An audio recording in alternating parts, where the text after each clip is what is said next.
Bismillah. Assalamualaikum warahmatullahi wabarakatuh.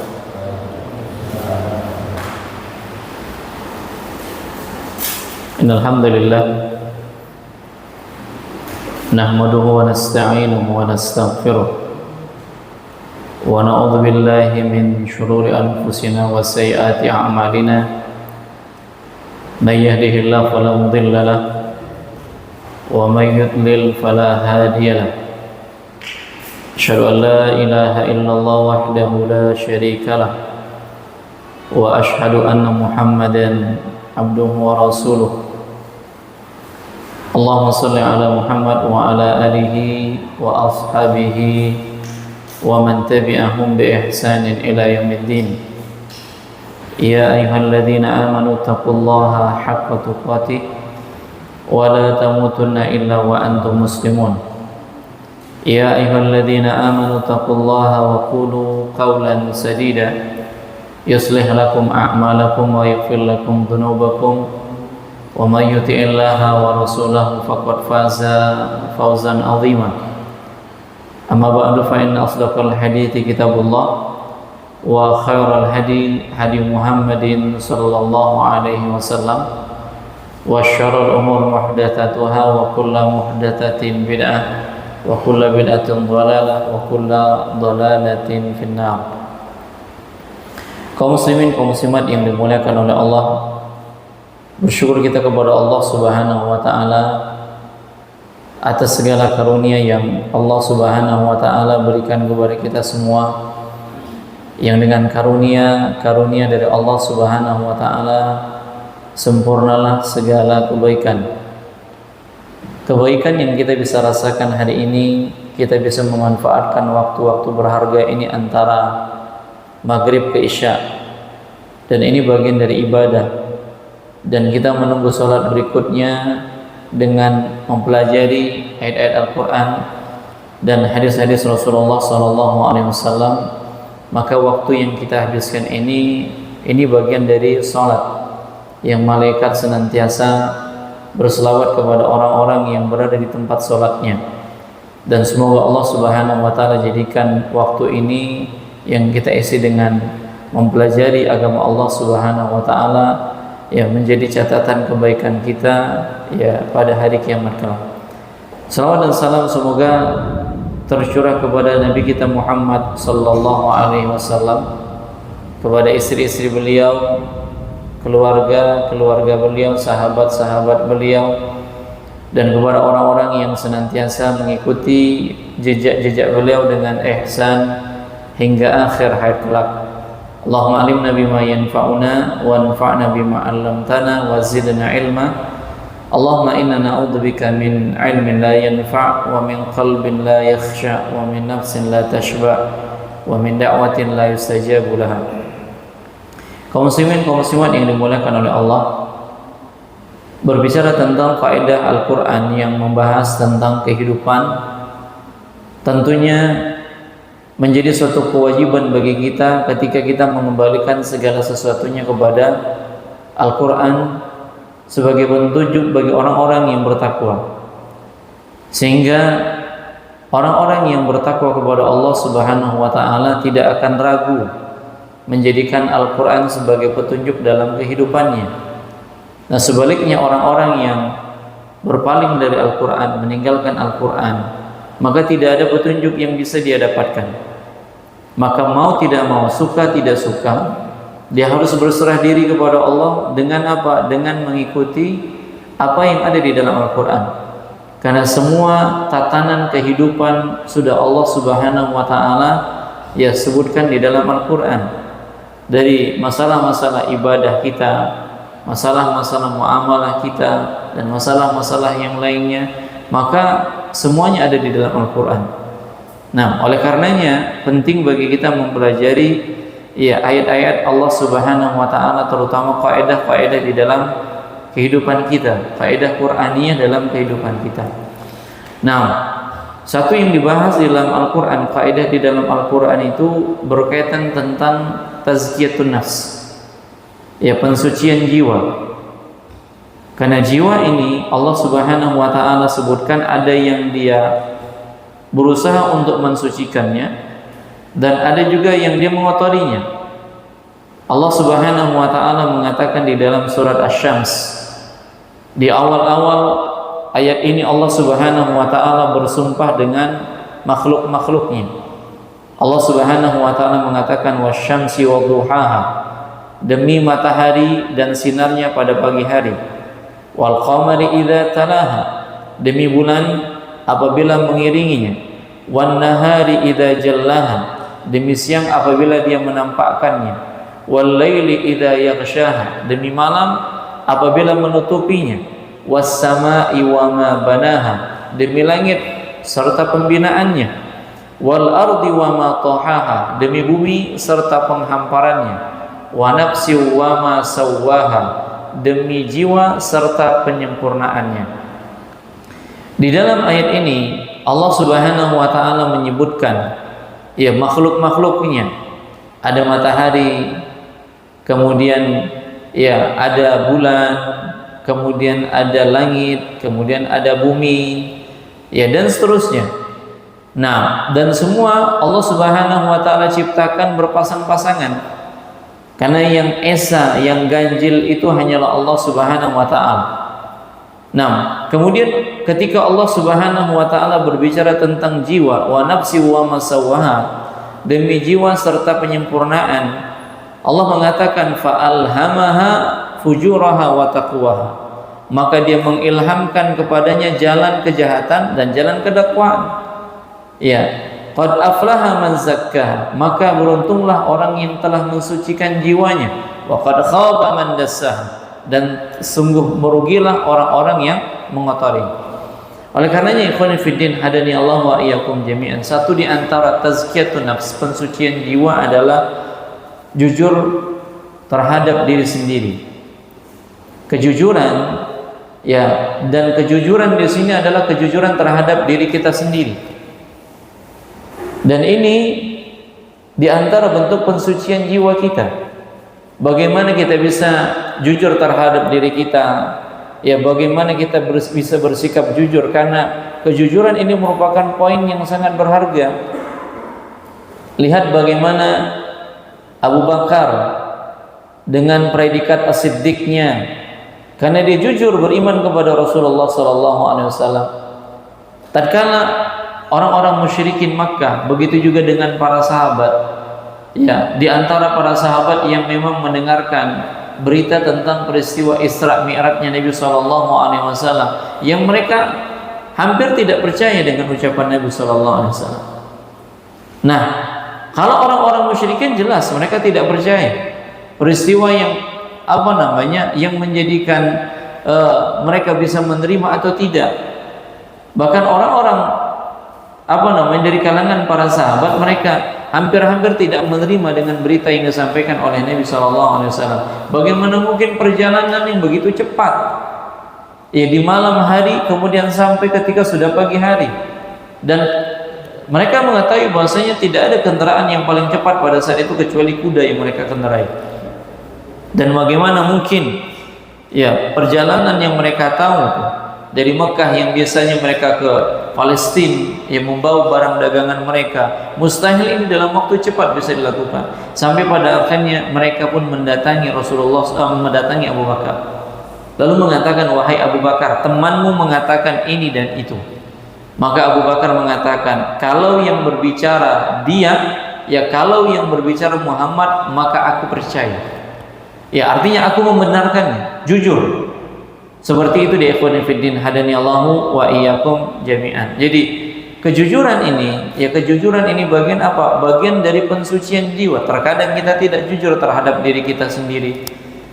Nah, dan jujur terhadap diri sendiri ini kita ambil dari firman Allah Subhanahu wa taala, di mana Allah Subhanahu wa taala, kaidah yang kita ambil dari firman Allah Subhanahu wa taala di dalam surat Al-Qiyamah ayat yang ke-14 sampai dengan ayat yang ke-15.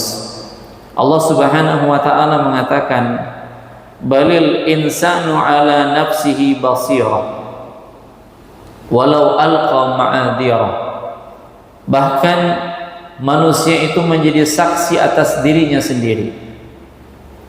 dan meskipun dia mengemukakan alasan-alasannya. Ikhwani fiddin hadani Allah wa iyyakum jami'an. Apa kaedahnya? Apa hubungannya dengan faedah yang tengah kita bahas, jujur terhadap diri sendiri? Ayat ini menjelaskan peristiwa tentang hari kiamat. Ya, peristiwa tentang hari kiamat, di mana Allah Subhanahu wa taala ya akan meminta pertanggungjawaban dari masing-masing hamba. Ya, dari masing-masing hamba. Sehingga pada saat itu dia berhujjah, padahal dia mengetahui tentang dirinya sendiri. Ya, bahkan manusia itu menjadi saksi atas dirinya sendiri. Ya, tangannya menjadi saksi, kemudian matanya menjadi saksi, ya kemudian kakinya menjadi saksi, ya anggota tubuhnya ini menjadi saksi. Ya, meskipun dia mengemukakan alasan-alasannya, dia sampaikan hujah-hujahnya, dia sampaikan udzur-udzurnya, pada dasarnya dia ingin berkilah dari sesuatu yang sudah dilakukan. Padahal dia tahu terhadap dirinya sendiri. Dia tahu bahwasanya apa yang dia katakan itu tidak sama dengan yang terjadi, yang dia lakukan. Sehingga dia berusaha untuk berhujah, dia berusaha untuk memberikan alasan-alasan yang banyak. Untuk apa? Untuk membenarkan perbuatannya, padahal dia sendiri tahu tentang perbuatannya. Dia sendiri tahu tentang perbuatannya. Ikhwani fiddin hadani Allah wa iyyakum jami'an. Bagaimanapun dia berhujjah, bagaimanapun dia bisa memberikan alasan-alasan, sebenarnya dia mengetahui tentang dirinya, hanya saja dia tidak mau jujur. Ya, dia tidak mau jujur. Seperti itu dia, ikhwani fiddin hadani Allah wa iyyakum jami'an. Lisan ini akan berkata-kata nanti pada hari kiamat. Ya, lisan ini akan berkata-kata nanti pada hari kiamat. Namun apa yang terjadi ketika lisan ini tidak lagi bisa berkata-kata, maka anggota badan ini akan menjadi saksi. Tangannya menjadi saksi, kulitnya menjadi saksi. Ya, mereka berbicara, ya semua anggota badannya ini berbicara nanti pada hari kiamat.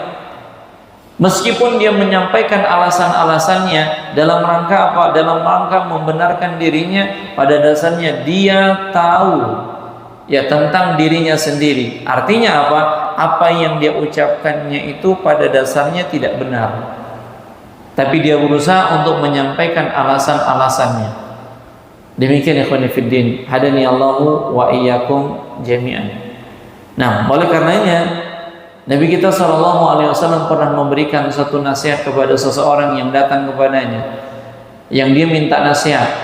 Ya Rasulullah, berikanlah aku nasihat tapi tidak membebaniku. Maka salah satu nasihat yang dikatakan oleh Nabi SAW, wala takallam bikalamin ta'tadiru minhu ghadan. Jangan engkau berkata dengan suatu perkataan yang besok hari kiamat itu engkau akan diminta alasannya. Artinya jagalah lisan. Ya, jagalah lisan kita, jagalah ucapan kita, yang nanti kita akan dimintai alasan-alasan kita, akan dimintai pertanggungjawaban kita. Nah, ketika lisan ini berucap, namun anggota badan ini akan menjadi saksi nanti pada hari kiamat. Maka dari ayat ini ada suatu kaidah yang kita ambil adalah jujur terhadap diri sendiri. Ya, jujur terhadap diri sendiri. Demikian ikhwani fiddin hadani Allahu wa iyyakum jami'an. Karena terkadang kita tahu tentang diri kita. Kita tahu tentang diri kita, namun kita berusaha untuk apa? Untuk tidak jujur. Ya, kita ingin mencari-cari alasan, padahal kita tahu tentang diri kita. Ya, pengetahuan kita tentang diri kita bahwasanya yang kita lakukan salah, kita sudah tahu, namun kita berusaha untuk menyampaikan alasan-alasan untuk menutupi kesalahan kita. Makanya kaidah yang kita sampaikan pada kesempatan ini adalah jujur terhadap diri sendiri. Ketahuilah ikhwani fiddin hadani Allah wa iyyakum jami'an. Nabi kita SAW mengatakan di dalam sebuah hadis yang dikeluarkan oleh Al-Imam At-Tirmidzi, inna sidqa tuma'ninatun. Sesungguhnya kejujuran itu adalah ketentraman. Wal kadhiba ribatun. Sementara dusta itu adalah keraguan-raguan. Ini prinsipnya. Kalau seandainya kita jujur meskipun kita salah, yang kita dapatkan adalah ketentraman. Tapi kalau seandainya kita dusta, ya, lalu kita berusaha untuk menyembunyikan kesalahan kita dengan ucapan-ucapan dusta, maka yang ada adalah keraguan-raguan. Nah, dari kaidah Qur'aniyah ini, ya, dari kaidah Qur'aniyah ini kita bisa mengambil beberapa pelajaran dalam kehidupan kita, penggunaan kaidah ini di dalam kehidupan kita. Karena kita berusaha untuk mensinkronkan, ya, kaidah-kaidah yang ada di dalam Al-Quran dengan kehidupan kita. Ya, diantaranya adalah jujur terhadap diri sendiri. Yang pertama, ikhwani fiddin hadani Allah wa iyyakum jami'an, penggunaan kaidah ini di dalam kehidupan keseharian kita. Yang pertama, jujur terhadap jiwa dalam menghadapi Al-Quran dan Sunnah. Ya, jujur terhadap jiwa dalam menghadapi Al-Quran dan Sunnah, terutama pada dalil-dalil yang mengharamkan apa yang kita sukai. Nah, maksudnya apa? Di dalam Al-Quran, begitu juga di dalam hadis Rasulullah SAW, yang kita tahu ini dalil-dalil yang ada di dalam Al-Quran dan di dalam hadis Rasulullah SAW ini mengharamkan suatu hukum. Ya, mengharamkan suatu hukum, tapi itu bertepatan dengan sesuatu yang kita sukai. Maka dalam hal ini kita dituntut apa? Kita dituntut jujur terhadap diri kita sendiri. Pada saat kita berhadapan dengan ayat-ayat Allah Subhanahu wa taala, pada saat kita berhadapan dengan hadis-hadis Rasulullah SAW, dengan keseharian yang kita lakukan salah dan kita tahu akan kesalahannya, jangan cari-cari alasan.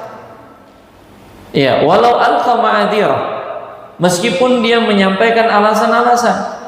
Jadi yang dituntut setelah kita tahu bahwasanya dalil Al-Quran dan dalil hadis Rasulullah SAW mengharamkan suatu perkara yang kita lakukan, maka kita harus jujur. Jangan kita cari alasan dengan mengatakan kan ada perbedaan pendapat, kan ada khilaf dan seterusnya. Maka kita dituntut untuk jujur. Ketika sudah sampai kepada kita dalilnya ternyata haram, ternyata tidak boleh, tapi kita berusaha untuk mencari alasan-alasan supaya perbuatan kita ini dibenarkan. Nah, inilah yang dimaksud jujur terhadap diri kita.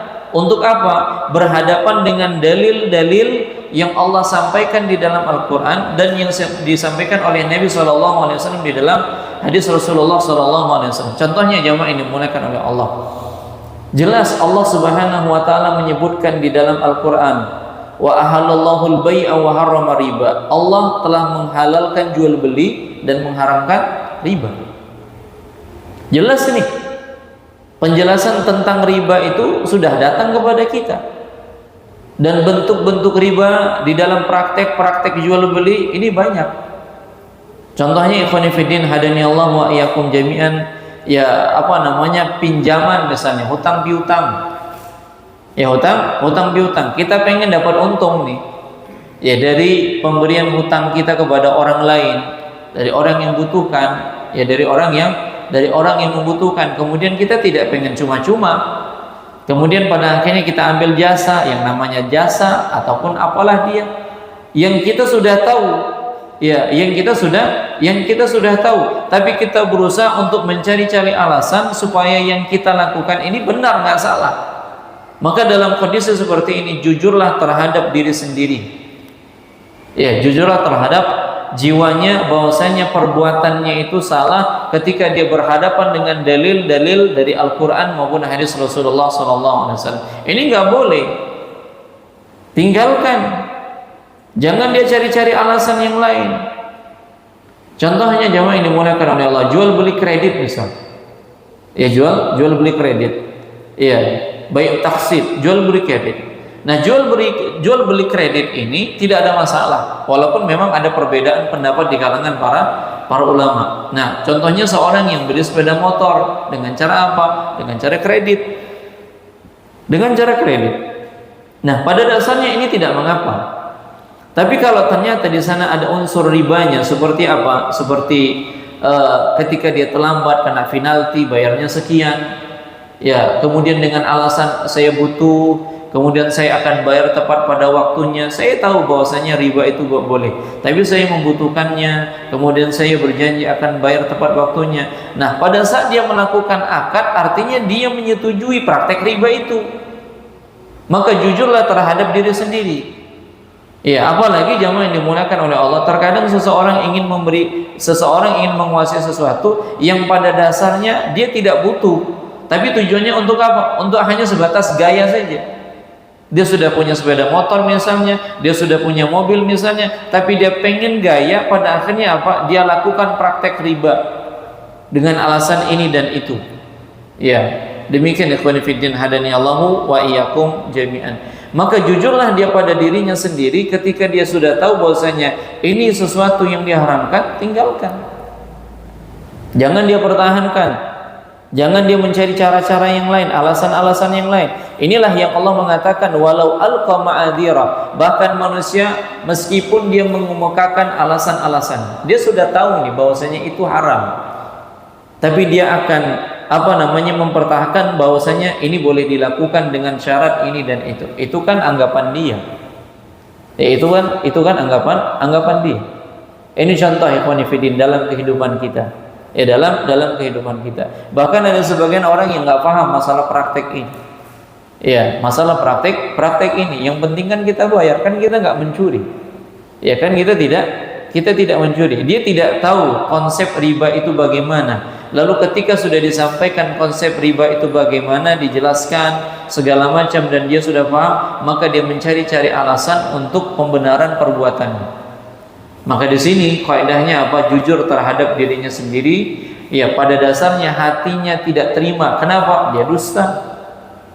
Sebagaimana hadis Rasulullah SAW yang sudah kita katakan, kejujuran itu akan mendatangkan ketentraman dan dusta akan mendatangkan keraguan-raguan. Jadi kalau kita sudah jujur, kita salah, sampaikan saja, iya saya salah, tapi saya belum bisa meninggalkannya. Udah selesai. Daripada dia mencari-cari alasan 1, 2, 3 dan seterusnya, apalagi dikatakan, oh ini kan khilaf di kalangan para ulama segala macam.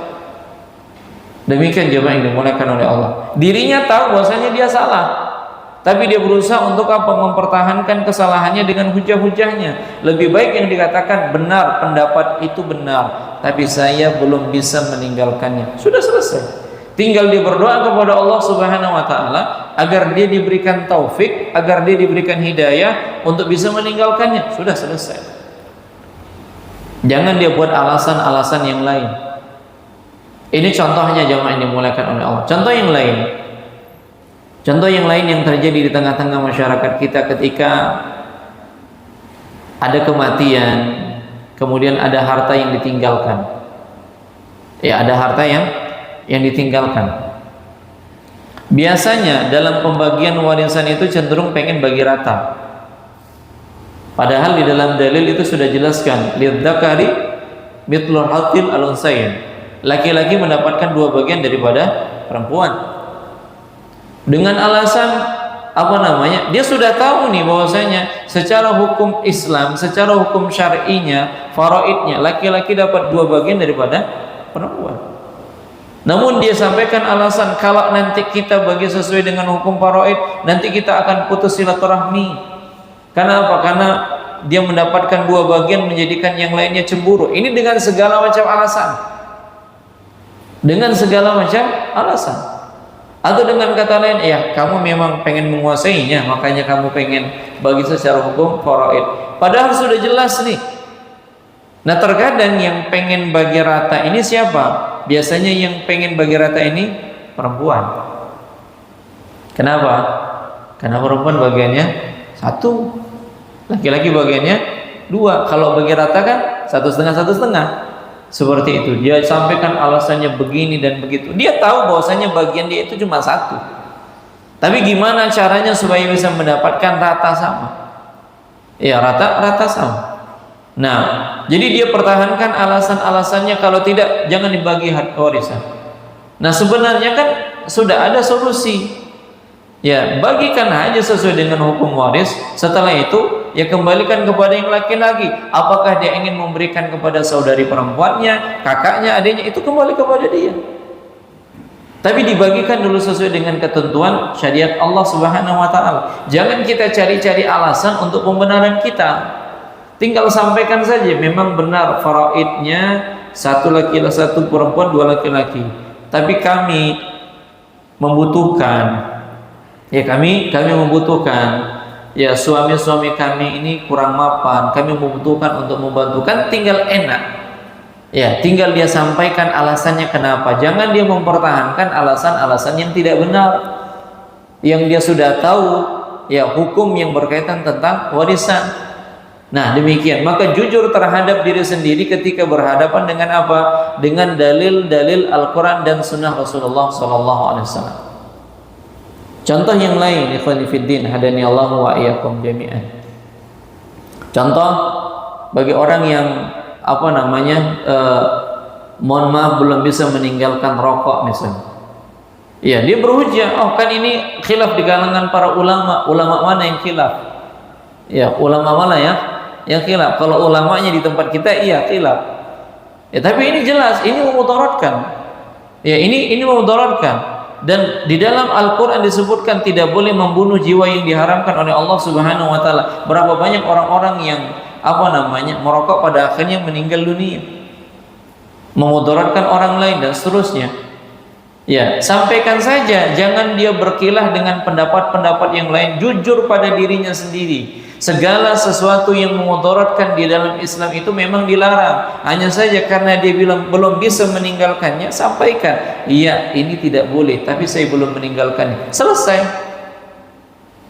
Bagi dia saja. Artinya masalah ini cukup di dia saja. Jangan sampai pada akhirnya dia mengeluarkan hukum. Ya, jangan sampai pada akhirnya dia mengeluarkan hukum. Cukup, ya saya belum meninggalkannya, saya masih berusaha untuk meninggalkannya. Nah, sudah demikian, selesai. Jadi pada saat berhadapan dengan ayat-ayat Allah Subhanahu wa taala, jujur pada dirinya sendiri bahwasanya ayat Al-Qur'an sudah melarang, hadis Rasulullah sudah melarang, tapi dia belum siap. Dengan kejujurannya dia mengatakan, iya dalilnya saya terima, tapi saya belum bisa meninggalkannya. Sudah selesai. Jangan dia mengatakan, oh ini hukumnya makruh, apalagi dia dengan logikanya. Itu kan kalau seandainya merokok dapat. Ya, tapi kalau merokok membeli, ya kalau membeli kan nggak ada masalah. Jadi pakai logika. Ya pakai logika. Ya, merokok dapat membunuhmu. Itu kan kalau dapat, tapi kalau beli kan enggak. Nah, demikian jemaah yang dimuliakan oleh Allah. Nah, ini kan alasan-alasan yang disampaikan untuk apa? Membenarkan perbuatannya, jujur pada dirinya sendiri. Ya, saya sudah sampai dalilnya kepada saya, tapi saya belum bisa meninggalkannya. Ini lagi berjuang untuk meninggalkan. Selesai. Jangan dia berikan alasan-alasan. Karena jiwanya itu sudah bisa menjawab, tapi lisannya menyampaikan alasan walau alqa ma'adhira. Nah, demikian ikhwani fiddin, hadani Allahu wa iyyakum jami'an. Contoh yang lain dalam kehidupan kita. Ya, contoh yang lain dalam kehidupan kita. Di mana seorang wanita ini dilarang keluar rumah dengan kondisi apa? Tabarruj. Wala tabarrujna tabarrujal jahiliyatul ula. Janganlah kalian berdandan seperti dandanan orang-orang jahiliyah yang dahulu. Karena seorang wanita ketika dia keluar dari rumahnya, dia hanya menggunakan pakaian yang menutupi auratnya. Adapun pakaian-pakaian perhiasannya hanya ditujukan untuk suaminya. Nah, terkadang sebagian suami itu tidak pede ketika jalan dengan istrinya nggak berhias. Sehingga pada akhirnya dia perintahkan istrinya untuk apa? Berdandan. Apalagi kalau undangan, kan seperti itu. Ya, apalagi kalau undangan, dia sudah tahu ini salah. Ini salah, tapi dikemukakan alasan-alasannya, gimana kalau nanti kata orang, ya istrimu tidak berpenampilan baik dan segala macam. Dia buat alasannya untuk membenarkan perbuatannya. Dia sampaikan saja, iya ini salah, dalilnya saya terima. Ya, dalilnya saya terima, tapi saya belum bisa meninggalkannya. Nah, selesai. Jujur pada diri sendiri, namun dia belum bisa melakukannya, sudah selesai. Jadi pada saat berhadapan dengan ayat-ayat Allah Subhanahu wa taala, maka jujur. Kita katakan kita belum bisa melakukannya, kita belum bisa meninggalkannya, sudah selesai. Kita jangan cari alasan-alasan untuk membenarkan perbuatan kita. Nah, ini yang terjadi nanti pada hari kiamat, cari-cari alasan sampai pada akhirnya dirinya tahu dia salah. Karena tangannya, kakinya, matanya, telinganya, kulitnya ini akan menjadi saksi. Tinggal dia mengatakan, "Iya, saya salah, tapi saya belum bisa meninggalkan." Sudah selesai. Dan berdoa kepada Allah Subhanahu wa taala agar bisa meninggalkan yang demikian. Baik, ini yang pertama. Ya, penggunaan kaidah dalam keseharian kita. Kemudian yang kedua, kaidah ini bisa kita gunakan dalam keseharian kita, yaitu jujur terhadap jiwa dalam memeriksa aib-aib sendiri. Ya, jujur terhadap jiwa dalam memeriksa aib-aib sendiri. Maksudnya gimana? Jangan kita mencari pembenaran, jangan kita cari alasan untuk membenarkan ya kesalahan kita. Kita sudah tahu kita salah. Ya, cuma kita mencari pembenaran-pembenaran. Yang ini sudah jelas kesalahan kita, tapi kita berusaha untuk menutupinya supaya apa? Dianggap nggak salah. Contoh pada saat kita berselisih dengan siapa? Dengan pasangan misalnya. Ya, dengan pasangan. Nah, cenderung ya kaum muslimin, kaum muslimat yang dimuliakan oleh Allah, dia tidak ingin disalahkan. Apakah itu istrinya, apakah itu suaminya? Nah, ini sudah jelas-jelas ketahuan salah. Ya, sudah jelas-jelas ketahuan salah. Tinggal sampaikan, misalnya si istrinya lihat si suaminya ini suka komunikasi dengan lawan jenis, diam-diam ada chattingan. Nah, sampai dikatakan, "Oh, itu cuma teman biasa. Itu cuma mitra kerja." Nah, ini kan alasan untuk apa? Menutup aib dirinya sendiri. Ya, jujur saja, sampaikan kepada istrinya. Ya, jangan dia buat segudang alasan. Ya, seperti mohon maaf jamaah yang dimuliakan oleh Allah, seseorang yang menyembunyikan pernikahan yang kedua misalnya, dia sembunyikan dengan alasan-alasan sampai pada akhirnya bagaimanapun dia bisa menyembunyikan, suatu saat akan ketahuan. Suatu saat akan ketahuan. Tinggal dia jujur. Ya, tinggal dia jujur, dia sampaikan. Jangan dia tutup aibnya ya untuk membenarkan kesalahannya. Ya, istri juga demikian, ketika dia melakukan kesalahan, jangan dia tutup aibnya, jujur, selesai. Kenapa? Kalau ternyata mereka bisa saling menghargai dan memperbaiki kembali, ini berjalan baik. Tapi kalau lama-kelamaan ditutup dan pada akhirnya memuncaklah masalahnya, selesai. Maka jujurlah pada diri sendiri pada saat apa? Memeriksa aib kita. Ketika berselisih dengan teman misalnya, ya, ketika berselisih dengan teman, atau kita punya bisnis yang terjadi pengkhianatan dalam bisnis misalnya, kita berusaha untuk menutupi aib kita supaya tidak ketahuan dengan kedustaan yang kita sampaikan. Ketika diaudit mungkin 1 bulan ini aman, bulan depan aman, lama kelamaan yang namanya kedustaan ini nggak akan bisa disembunyikan. Ya, bagaimanapun dia menyembunyikannya, akan datang masanya terbongkar juga. Sepandai-pandai tupai melompat, jatuh juga dia. Ya, bagaimana dia menyembunyikan, ibarat bangkai yang disembunyikan. Ya, bahkan dibungkus dengan bungkusan yang indah, yang namanya bangkai ini akan tetap tercium juga. Maka tinggal dia katakan, "Ya, saya siap salah, saya salah. Ya, saya tidak amanah." Udah selesai. Bagaimana konsekuensinya dijalankan? Ini karena apa? Karena kesalahan dia. Tapi dengan dia jujur, dia menjadikan dirinya tenang. Namun kalau seandainya dia dusta, maka kedustaan yang pertama itu akan diiringi dengan kedustaan yang kedua, dan kedustaan yang kedua akan diiringi dengan kedustaan yang ketiga, dan seterusnya. Dan sampai kapan dia bisa berdusta? Maka pada akhirnya dia akan terjatuh dengan ucapannya sendiri. Tapi kalau dia jujur, tenang, tinggal perbaiki. Ada konsekuensinya. Misalnya dalam dunia bisnis dia telah menggunakan harta, tinggal dia konsekuensi mengembalikannya, sudah selesai. Daripada dia harus belok kanan, belok kiri dan seterusnya. Maka jujur terhadap diri sendiri pada saat memeriksa aib. Ya, pada saat dia memeriksa aib diri sendiri. Nah, demikian ikhwan fillah, hadani Allah wa iyyakum jami'an. Karena terkadang kita berusaha untuk apa? Menutupi kesalahan kita dengan kedustaan. Nabi kita sallallahu alaihi wasallam mengatakan, "Wa iyyakum wal kadhiba." Hendaklah kalian menjauhi kedustaan. Fa innal kadhiba yahdi ilal fujur, karena kedustaan itu mengajak kepada kemaksiatan. Wa innal fujura yahdi ilan nar, dan kemaksiatan mengarahkan pelakunya ke dalam nerakanya Allah Subhanahu wa taala.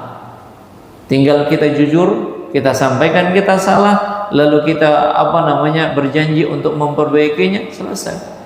Seperti seorang suami yang salah, seorang istri yang salah, atau anak salah kepada orang tuanya, tinggal dia berkata jujur, tinggal dia sampaikan kondisi sebenarnya, kemudian dia menunggu apa konsekuensinya, tenang hatinya. Tapi kalau dia sampaikan alasan-alasannya, maka akan ada keraguan-raguan di dalam hatinya. Demikian jemaah ini dimuliakan oleh Allah. Nah, kenapa? Karena kejujuran itu mendatangkan ketentraman. Baik. Dari kaidah ini yang kita masukkan ke dalam kehidupan kita, di mana pada saat kita berhadapan dengan ayat-ayat Allah kita harus jujur. Pada saat kita berhadapan dengan aib-aib kita juga harus jujur. Maka di sini kita bisa mengambil faedah. Faedah dari jujur terhadap diri sendiri. Yang pertama, ikhwan fillah, hadani Allah wa iyyakum jami'an. Tidak terperdaya dengan pujian atau sanjungan orang lain. Pada saat kita jujur terhadap diri kita sendiri, kita enggak terpengaruh dengan pujian orang. Kenapa? Karena kita tahu tentang diri kita sendiri. Ya, kita tahu tentang diri kita sendiri, sehingga pada akhirnya dengan pujian-pujian orang itu kita tidak merasa bangga. Kenapa? Karena dia memuji kita, karena dia hanya melihat kebaikan yang ada pada diri kita. Sementara kita lebih tahu tentang diri kita. Ya, yang dia tahu itu yang hanya baik-baiknya saja. Sementara yang buruk-buruk, aib-aib kita, dia nggak tahu. Sehingga dengan pujian-pujian itu kita tidak merasa tersanjung, kita tidak merasa bangga. Kenapa? Karena kita yang lebih tahu tentang diri kita. Oleh karenanya Muhammad bin Wasi mengatakan, jika dosa itu berbau, berbau, niscaya tidak ada yang mau duduk dengan kita. Ya, kalau seandainya dosa mencuri, ya, dosa ghibah, kemudian dosa mengambil harta orang lain, dosa khianat, ini punya bau, yakin Pak, kita nggak akan mau duduk dengan orang lain. Orang lain pun nggak akan mau duduk dengan kita karena bau dosa yang kita lakukan. Tapi ini semuanya disembunyikan oleh Allah Subhanahu wa taala. Semuanya masih ditutupi oleh Allah Subhanahu wa taala, sehingga orang itu tahunya dari kita yang baik-baik saja. Sehingga orang itu memuji kita karena apa? Dia tahu, dia lihat, dia hanya melihat pada diri kita yang baik-baik saja.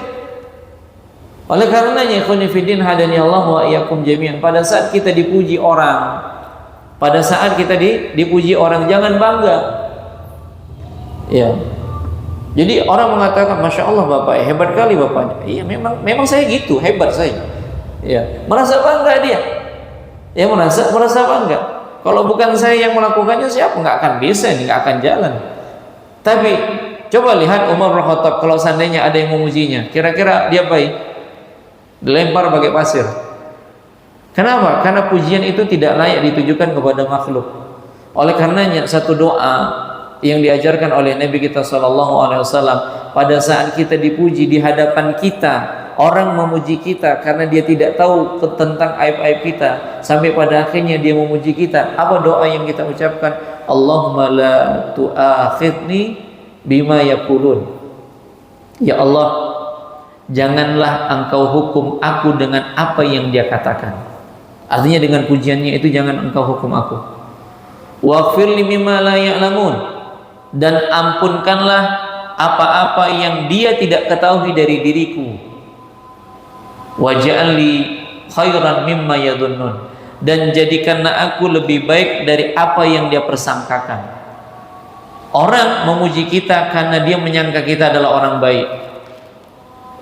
Tapi Allah Subhanahu wa taala masih menutupi aib-aib kita sehingga orang masih memuji kita. Maka ketika kita jujur terhadap diri kita, maka kita tidak terlena dengan pujian dari orang lain. Ini faedah yang pertama. Karena kita tahu terhadap diri kita, kita yang paling tahu tentang diri kita, sehingga ketika ada orang yang memuji kita, jangan terlena. Kenapa? Karena orang memuji kita itu disebabkan Allah masih tutupi aib kita. Dan kalau seandainya aib kita terbongkar, pastilah orang tidak akan mau memuji kita, bahkan bukan hanya memuji, duduk dengan kita juga tidak mau. Oleh karenanya satu doa yang diajarkan oleh Nabi kita SAW pada saat kita dipuji, di hadapan kita ada orang yang memuji kita, jangan lupa mengatakan Allahumma la tu'akhidni bima yaqulun. Ya Allah, jangan engkau siksa aku dengan apa yang diucapkan, dengan pujian. Waghfirli mimma la ya'lamun, ampunkanlah dosaku dari apa-apa yang dia tidak ketahui. Waj'alni khairan mimma yadhunnun, dan jadikanlah aku lebih baik dari apa yang dia persangkakan. Baik, demikian ikhwan fillah, hadani Allah wa iyyakum jami'an. Nanti kita lanjutkan lagi faedah di dalam faedah Qur'aniyah jujur terhadap diri sendiri. Wassallallahu alaihi wa sallam wa ala alihi wa sahbihi wa barik wa sallam.